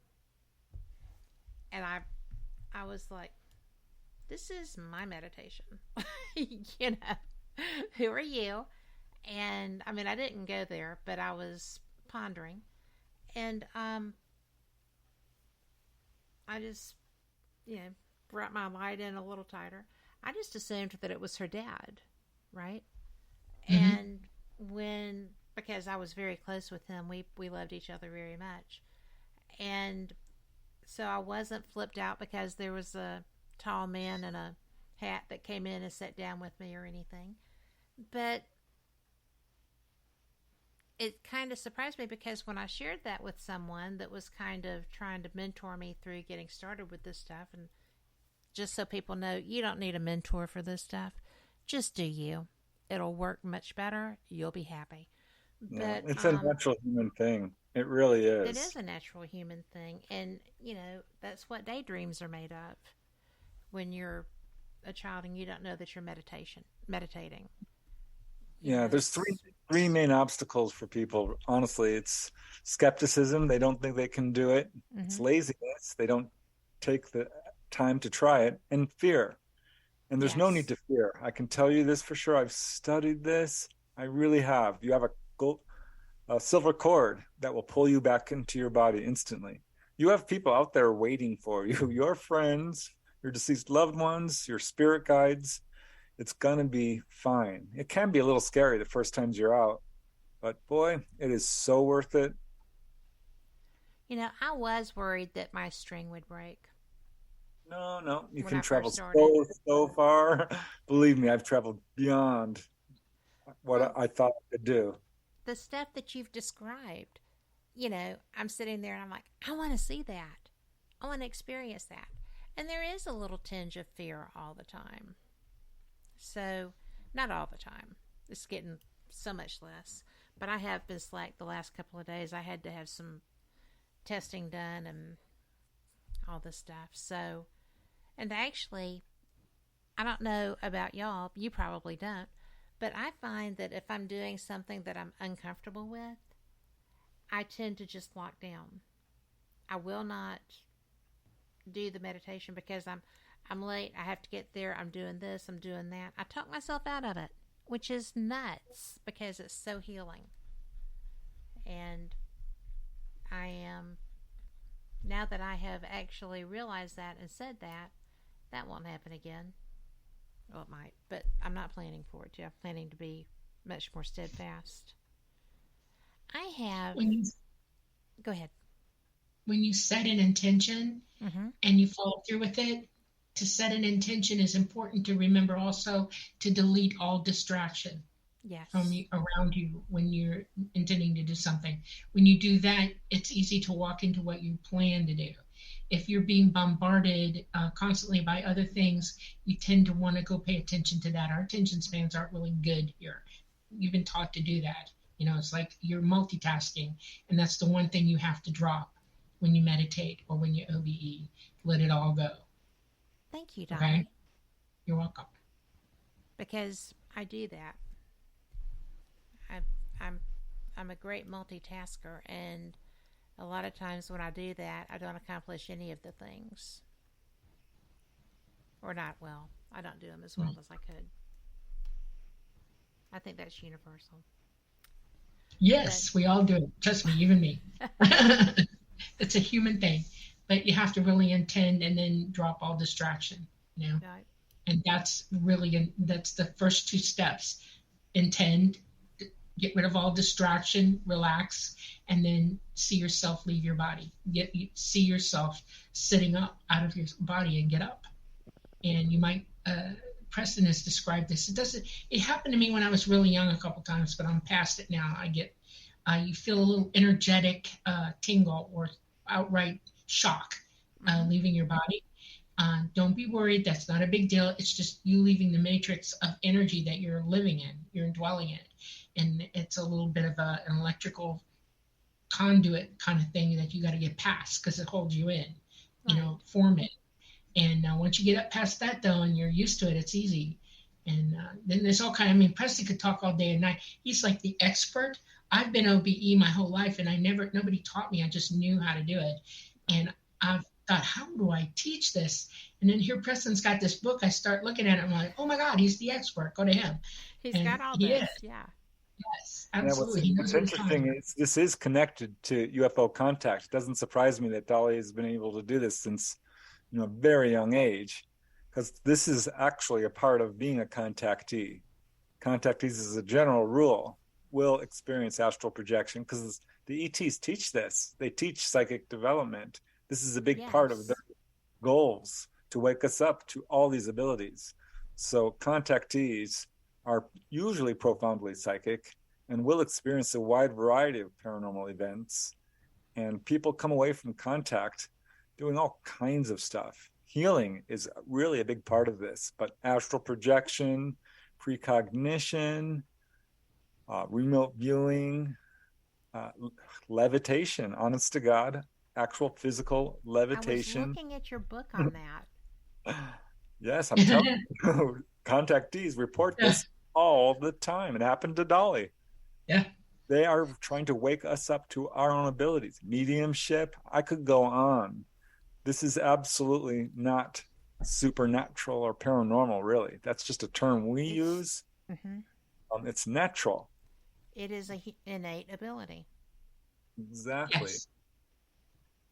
We have a question in chat that I need to bring to you because it's from John, and he asked some time ago, and we have been kind of moving around so much that I wasn't comfortable stopping the flow. but I'm going to bring this out because this is something that a lot of people are concerned about. We were talking about it at the beginning of the show, and John says, if we are in need to be rescued, in essence raptured, or taken off planet by them for our greater well-being, why wouldn't they intervene now and rescue those who are already enlightened? It seems to me if we have to wait until we raise the vibration of the planet, that we'll never experience such a rescue event by the ETs. And okay, well, let me put it to you in the way that it should be put, because I hear what he's saying. Okay. And it plays back into this. If you're a contactee or if you're somebody who's enlightened and you want to go, you can go before.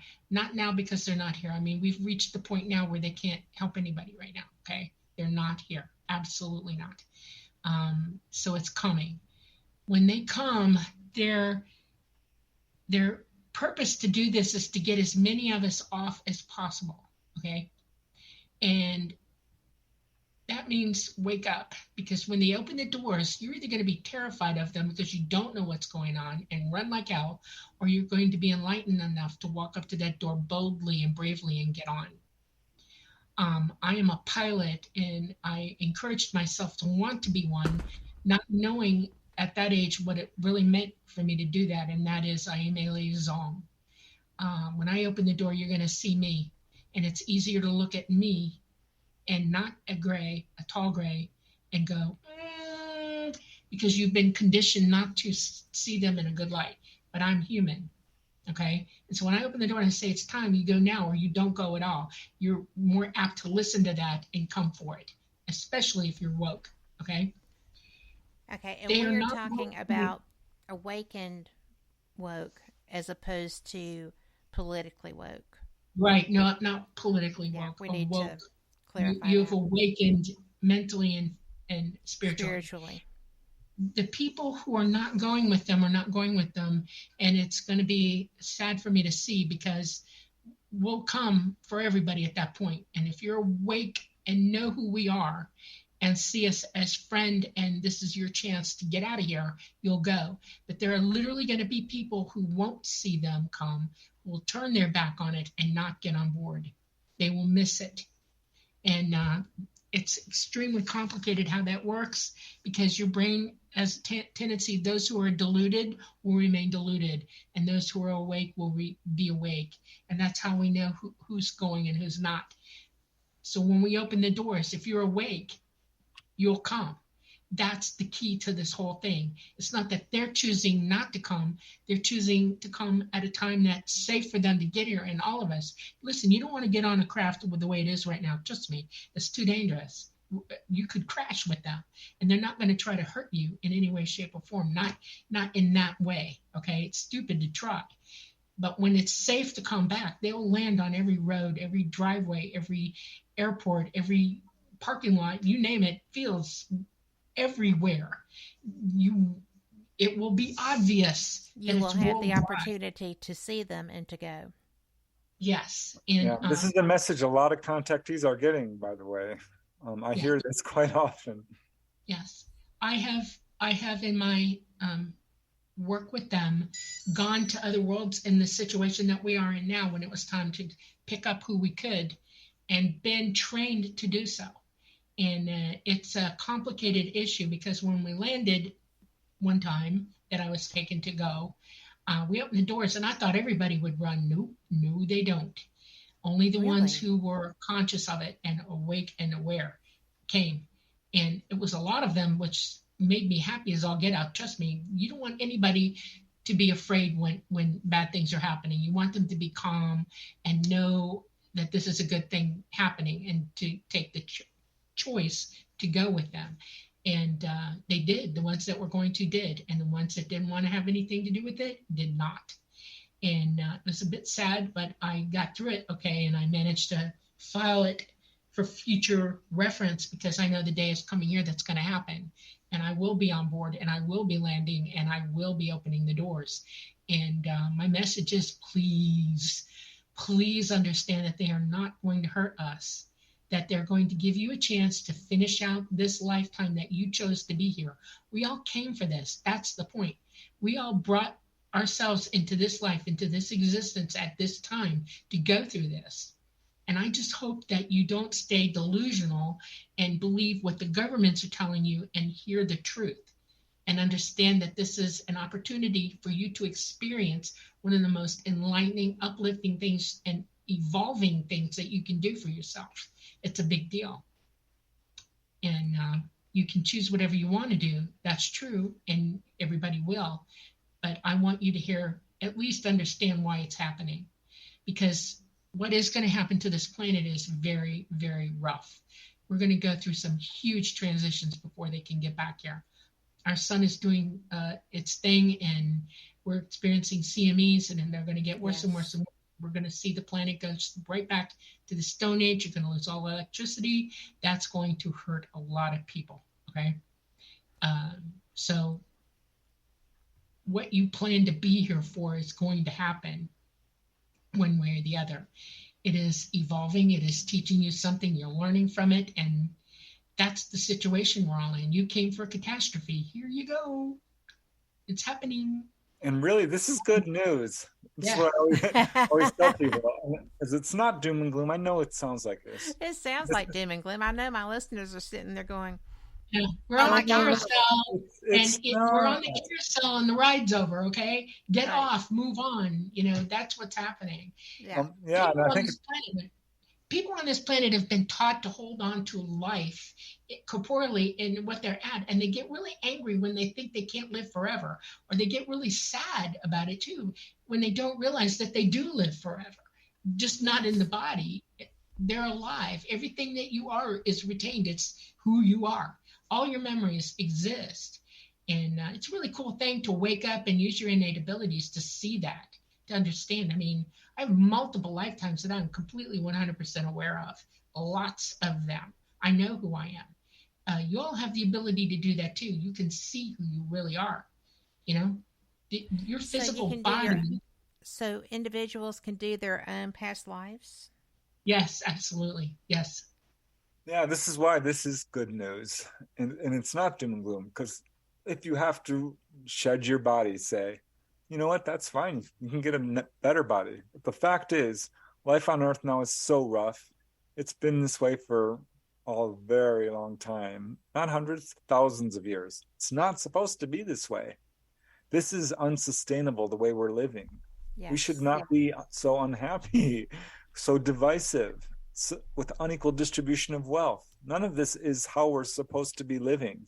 And now we have an opportunity to change.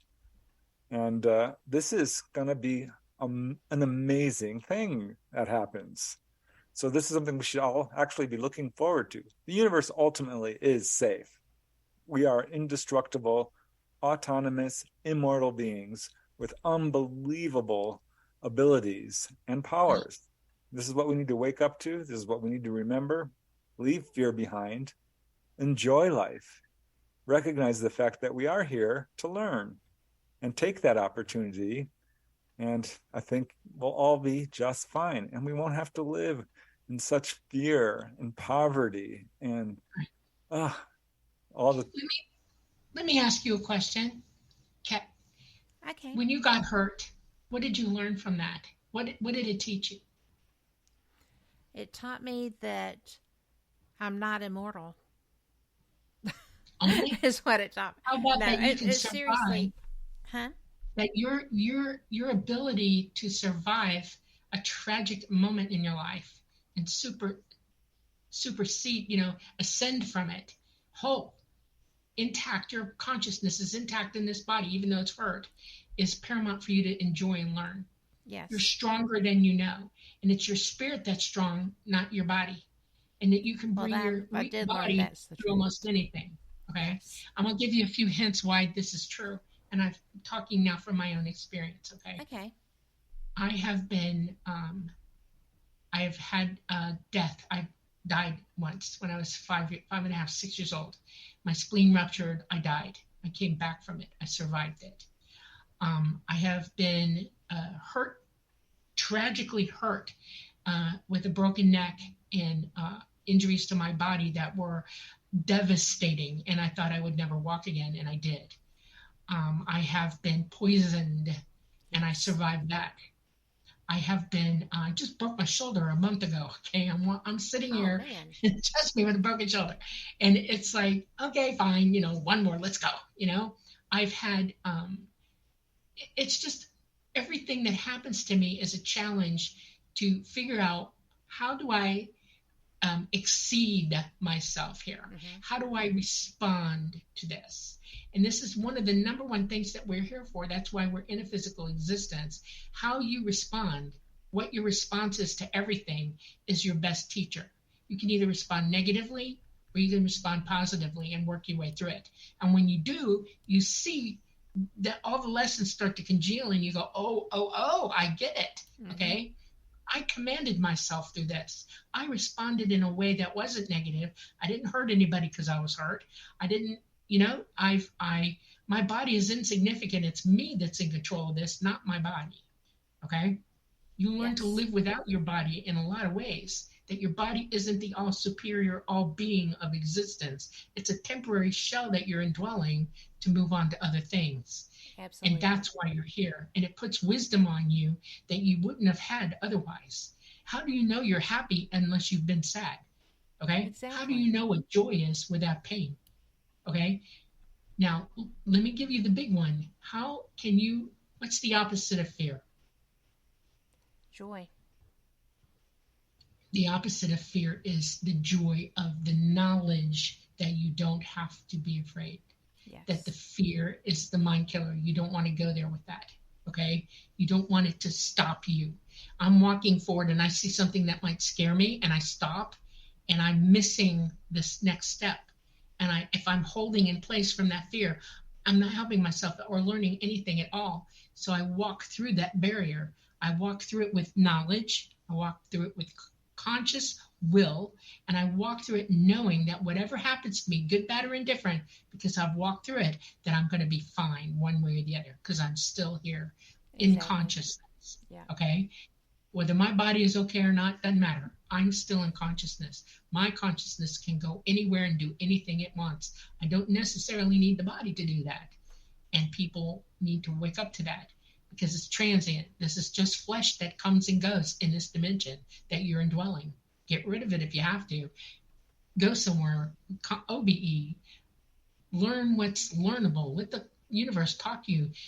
The ET believe in the concept of the all mind. They believe that the universe is a mind and it's alive. And it's talking, it chats all the time. Trust me, it's chatty. It'll tell you anything. But you have to be willing to hear it. You have to listen. And sometimes fear is your mind overriding listening for the truth. Okay? I want you to remember that. That is actually very true. Yes. Buddha tried to teach everybody, like, you put the fear in your hand and you turn your hand over. Where'd it go? It's gone. Let it go. Drop it. Okay? Just command it to go. And it does. You have to practice at it, though. It's like riding a bike. You can fall over a couple times. You're going to learn the hard way. It hurts to fall down. But you get back up and you keep, going. Let fear go. That's what you do. Well, we have to take a break. Dadgummit. But we will be right back. And okay. I have to tell you that I appreciate you. That was brilliant. Oh, and we'll be right back. Y'all come back too.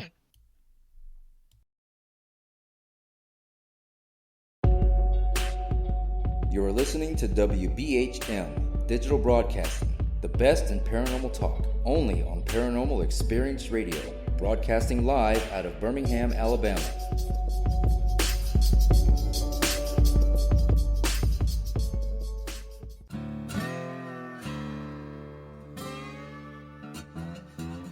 Oh, come on. I'm Southern, but... Nope. That'll do. Hello.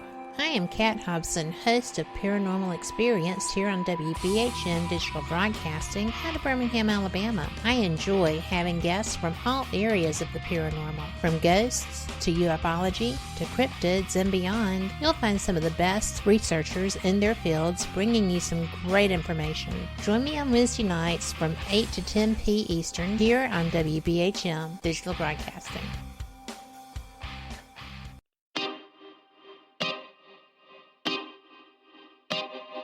This is Jason Bland, host of Midwest Paranormal Presents Paranormal Soup, where we stream live as a webcast every Sunday night, 11 p.m. to 2 a.m. Eastern, with guests who will blow your mind. Live ghost box sessions where you can call into the show to see if the spirits will talk to you, and the world wide web of weird with the latest in paranormal news and evidence. We're bringing the weird every Sunday night, 11 p.m. to 2 a.m. Eastern on our Facebook page and YouTube channel. Don't forget to follow and subscribe.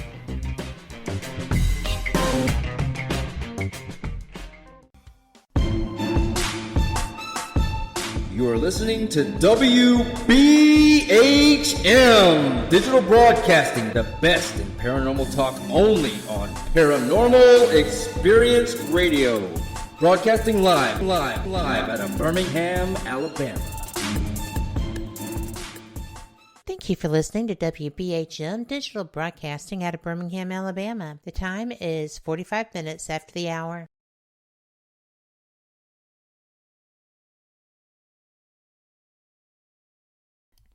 Hello, everybody. Welcome back to Fate Mag Radio. I'm Kat Hobson, your host, with my guests, Dolly Safran and Preston Dennett. And we have had one of the best conversations, I think, that I've had in quite some time. I know that y'all have been enjoying it. I'm getting messaging. I'm seeing chat. I am so glad to be able to bring this show to you.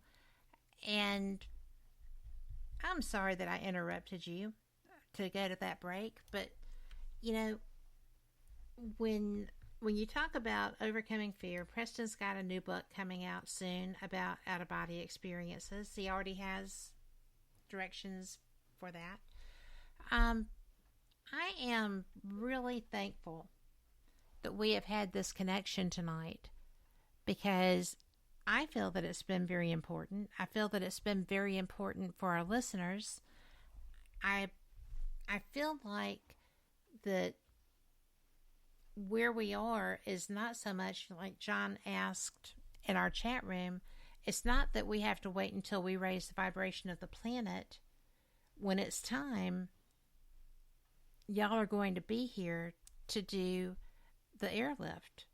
And people that are ready, awake, and aware are going to be ready, or at least will respond by saying thank you, yes. And so to me it's just interesting also, because this is not the first time that this planet will have gone through that, and that this has been a necessity, will it? Correct. This is a 12,000 year cycle, and there are 280,000 years on this planet of it. So count them up. Yep. Every 12,000 years, the Earth goes through this, and it's because of where we are in the galaxy, everything. And it's complicated. There's a lot of science going on here that you can learn. I can give you a place to go learn it, because I can't teach it overnight. You're going to have to do a little studying. There's a YouTube channel. It's called Suspicious Observers. And the director of it is Ben Davidson, and he is a genius. He is a scientist, and he is well-versed in all of this, and he will teach you. And I do recommend you go learn. It will uplift you. It will show you the science of what's actually going on. Understanding the physical cosmos that we live in is paramount, and it will help you rectify things in your own mind, your own heart, and your own decisions about how you're going to live. And so that is a channel I do recommend, wholeheartedly recommend it. I also recommend a game. It's by Russell Targ. He was a CIA operative. He was a remote viewer for the government. And he woke up one day and realized, you know what? It's more important for everybody to have this ability. He knew we did. And he left it. And it's called ESP Trainer.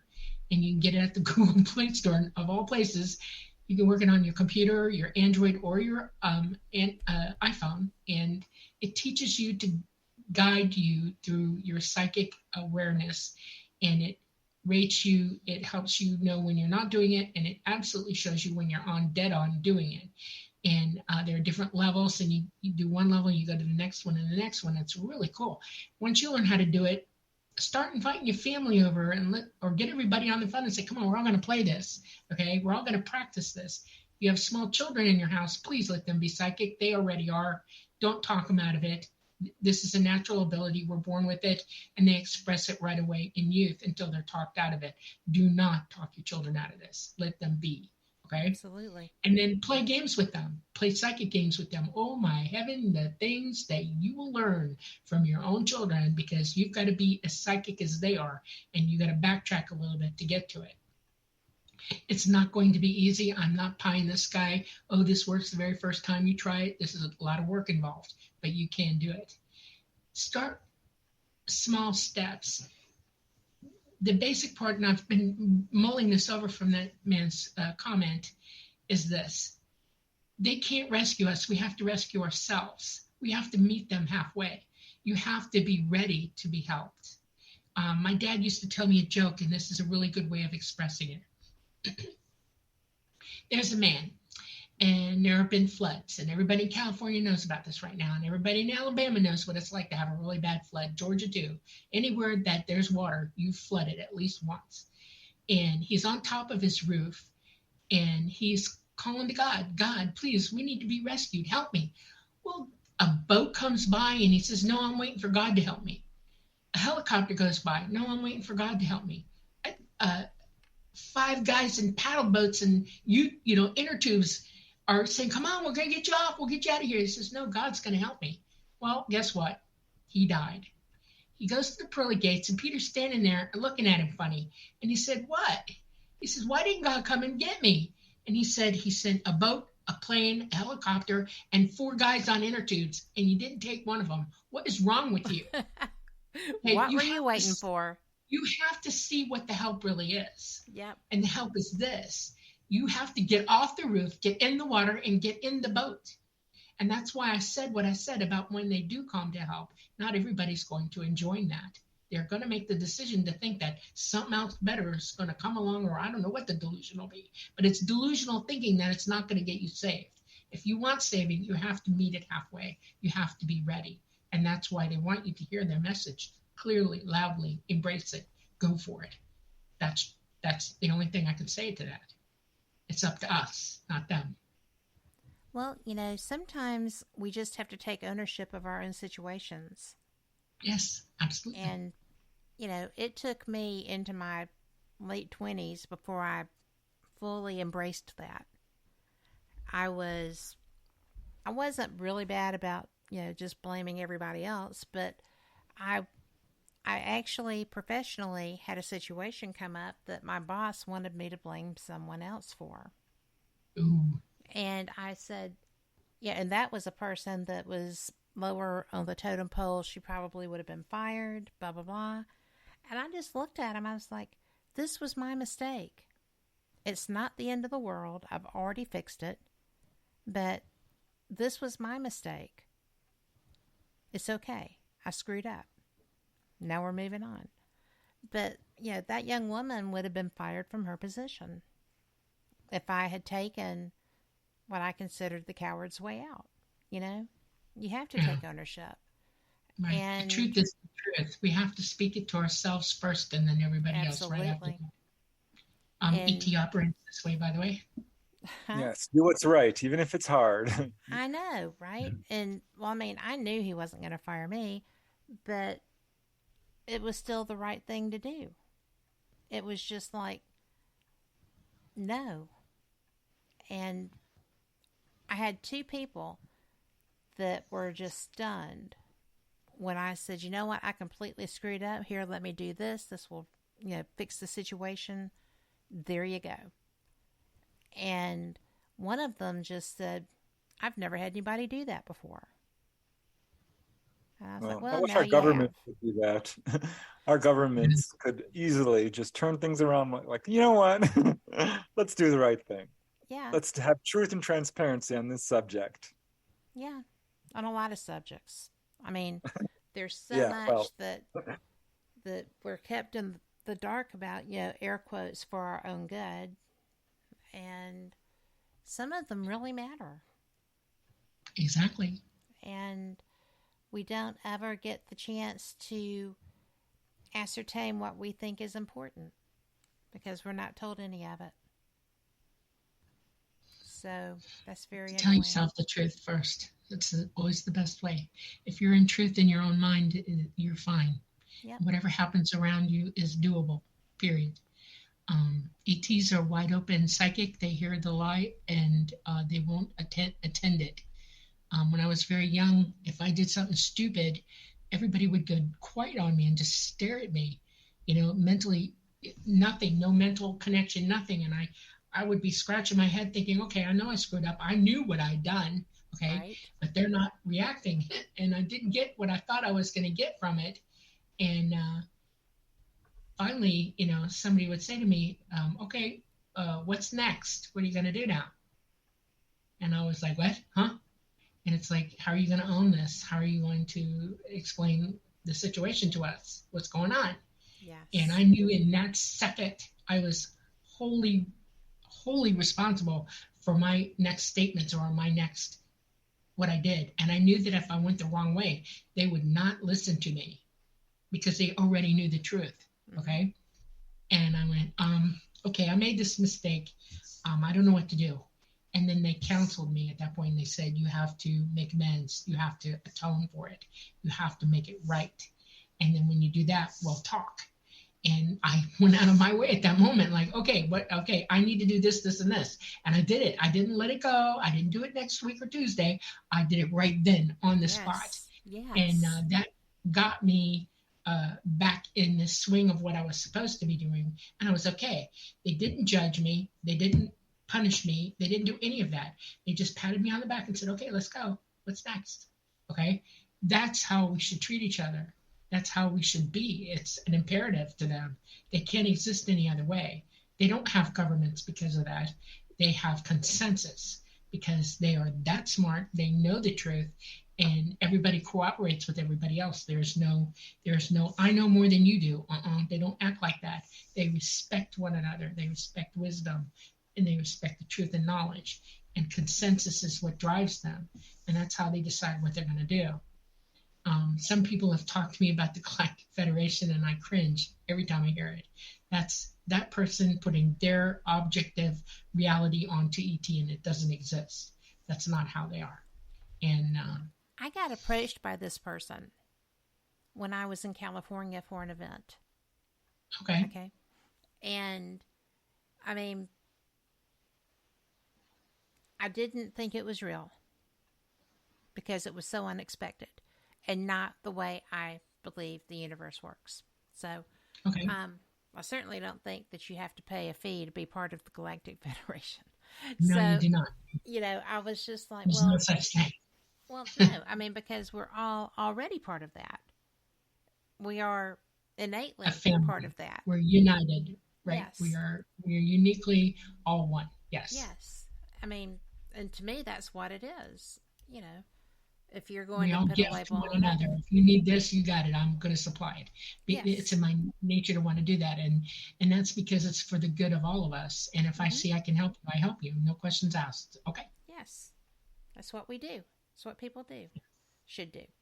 So anyway, when you said that, I was like, I know that guy, and I didn't give him money. So because I knew better. But that's neither you're operating properly. Then your intuition is on high alert. That's good. Yes. You're hearing the truth. Yes. There are people though who are easily gullible. They've been trained to be that way, and they buy it hook, line, and sinker. And it's like, no, don't. Think about this. Critically put yourself through what that means. If I tell you I'm going to, it's conning. It's people con each other all the time here, and it's not okay because you're not telling them the truth. You should just say, look, I'm in dire straits and I need help. And hopefully the people who are around you see that and will react positively toward that and go help you. And then you return or you move it forward. You pay it forward. That's a wonderful idea. I love that idea. And that's the way it works. We just keep helping one another. We would all eat. We would all sleep safely at night. We would all be able to learn what we need to learn. We would enjoy our lives. We would be enjoy. Our children would play freely in the streets. You know what I'm saying? I do. Our whole planet would just change. But you have to be willing to go there with that. And it means tell the truth, period. Yes. Well, we're out of time. I can't believe this. I have had the best time. I hope both of you will come back later and we can continue our discussions. And Preston, before we go, I just want to let people know that you do have a book, literally, training on the out of body moments. And that's right. Yeah. It's I've lost it. I just had it right in front of me.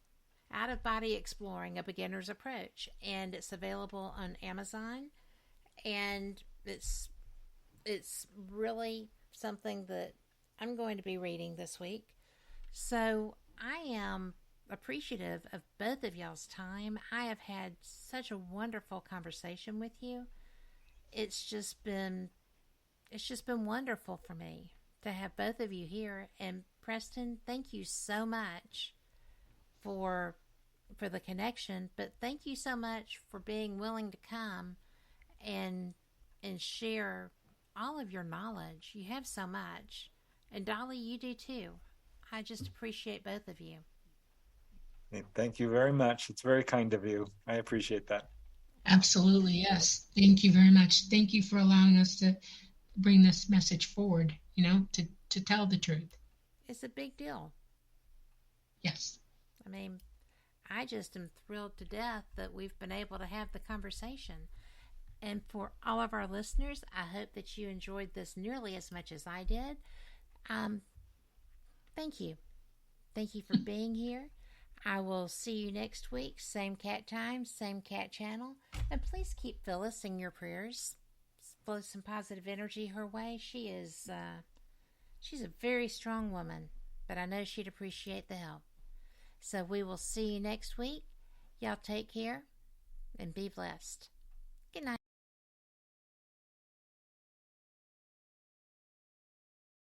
Y'all thought y'all were getting out of here without it, didn't you? If you actually are just unhappy with what you're seeing,